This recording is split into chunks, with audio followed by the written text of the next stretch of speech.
Hey everybody, it's Murgle, and today I just wanted to do a little Easter eggs video throughout Legion. I haven't made one of these videos in a while, and I thought it'd be fun. Something a little different since the past couple weeks. So, first off, the Easter egg is right here at Cliff's Edge. Now, when running down this, the Blood Totem NPCs will be speaking to each other, and they reference one of the best cinematics, but worst expansions ever. Am I right? These two NPCs speak together. It says, "What must we give in return? Everything." And then he replies with, "Oh, I guess that isn't so bad." So, again, best cinematic. And what, Gul'dan, must we give in return? Everything. Alright, next we've got the Venerable Shaman, which you can see is a 110 shaman that goes around mining on the Monk's Class Order Hall, or the big turtle. And this is a reference to the popular individual who is 110, and he's never left the turtle. He simply goes around mining and collecting nodes and stuff to get all of his XP, and he's made it all the way to 110. His name is Double Agent. So, I guess if anything, to have an NPC dedicated to you is probably the biggest honor you can get in World of Warcraft, being a big fan of it. So, in any case, let's get on to our third reference. We're here in Helheim, right at the entrance. And there's two NPCs by the name of Cuckoo and Kachu. And this is a reference to the Beatles song, "I Am the Walrus," which says, "Cuckoo, Kachu." They are the Eggman. I am the Walrus. Cuckoo, Kachu, Mr. City. Good on you, Blizz. But, hence their matching appearances. You know, they are walruses. And, yeah. Also, if you happen to watch this, Wrecked and Wrecked, wink at them. They didn't like me that much because, see, they attacked me when I came in here to try and get this footage. So then I snuck around and killed them both, and their only excuse was, it's because I'm a warlock. So, see you later, mateys. Phil Rich, the Academy caretaker, located in the Wizard Academy, right here in the middle of Azuna. Now, Mr. Phil Rich even has a cat by the name of Mr. Norse. Surprisingly, okay? Of course, he's a reference to Harry Potter. The caretaker of Hogwarts' name is Argus Filch, and he has a cat, Miss Norris. Okay, so this is Mr. Norris. Oh, where'd he go? He's walking around.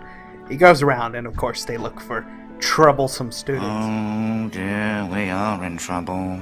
Breaking the rules. Anyways, let's move on. When dropping into Thunder Totem, you can visit number 5 in the little hut right here. Inside, you can see Marcus taking a nap. He's a paladin and says, "Well, that was certainly unexpected." And he takes off. Now, this is in relation to the Warcraft book, A Steamy Romance novel, Got Milk. He leaves a silver necklace, which you can actually loot. Yeah, go ahead and read the book and you can see what this trio had in store. Alright, let's move to number 6. It's not particularly an Easter egg, but it just cracks me up, so I wanted to include it. Now, this is an NPC with a rather interesting name and set of wares, I should say. She's located right here, south of Thunder Totem, so not very far off from good old Marcus, which was right there. As you can see, her name is Curd Butterhoof, a homemade milk and cheese vendor. And she's a Tauren female, so we can only guesstimate where that production of homemade actually stands for. So she sells a variety of nice products. Now, they all have some pretty interesting flavor text. I don't particularly want to spoil it for you. I'd like you to come here and check them out yourself. But I have to say, I don't know if I'd be buying any of the stuff she's serving anytime soon.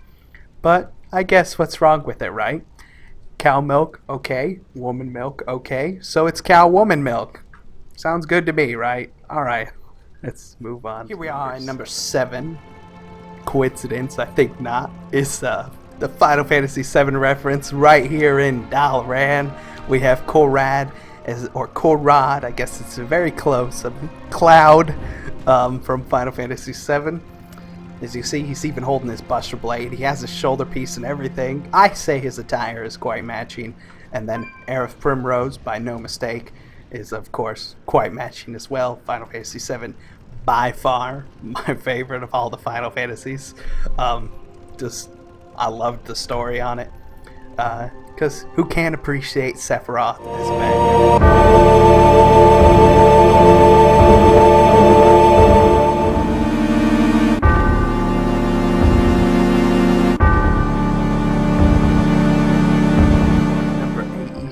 We are in southeast-ish Suramar, I would say. And you can see a Pinch Shank, Evil Death Crab, is a giant crab wielding a knife, which is based on the popular internet meme, of course, where a crab got a hold of a knife. And upon killing Mr. Pinch Shank, you can see here in a second, he actually drops a toy.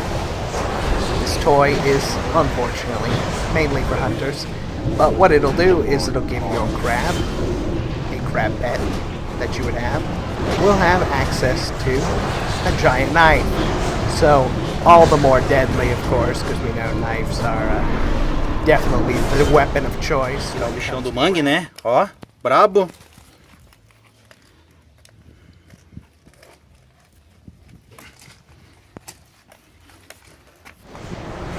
And here we go. The little toy is called Crabshank. He also drops the item Green Orligase egg. Pinch Shank thought he was ready to protect his egg because he was wielding his wonderful knife. Now, let's move on to number 9 reference. We're here in the Dalaran sewers, right here.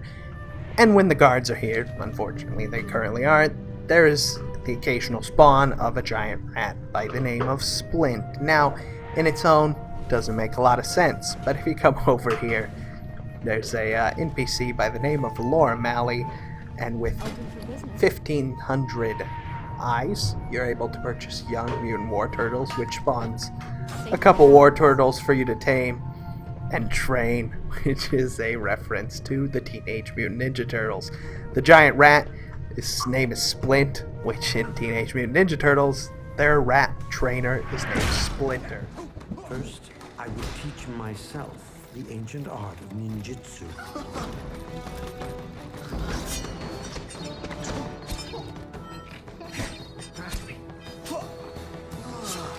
The brothers followed my lead, accelerating at a wonderful... Little reference there, right in the sewers, so not very far off from where you're at. Let's move on to our final Easter egg. We have Derek Testerman and Harrison McCabe, and they have a little conversation here in Greywatch's camp in Valiar. Now, Derek Testerman starts, why didn't we bring some cannons? Cannons? And how are we supposed to get them here? We've got griffins. Really? A griffin can carry a cannon? It could grip it by the trunnion. It's not a question of where he grips it, it's a simple question of weight ratios. A 500-pound griffin could not carry a 2,000-pound cannon. It could be carried by a Gilnean griffin. Oh, a Gilnean griffin maybe, but not one of these local griffins, that's my point. But then of course, you'd never find a Gilnean griffin around these parts anyways. Supposing 2 griffins carried it together. No, they'd have to have it on a line. Simple, they just use some rope from the tents. What held under the dorsal guiding feathers? Why not? It's a reference to Monty Python, and it's the opening scene about... They could be carried. What? A swallow carrying a coconut? It could grip it by the husk. It's not a question of where he grips it. It's a simple question of weight ratio. Thank you for watching. If there's some cool Easter eggs that I might have missed, drop them in the comments. Maybe I can pile together another video and share it with the community.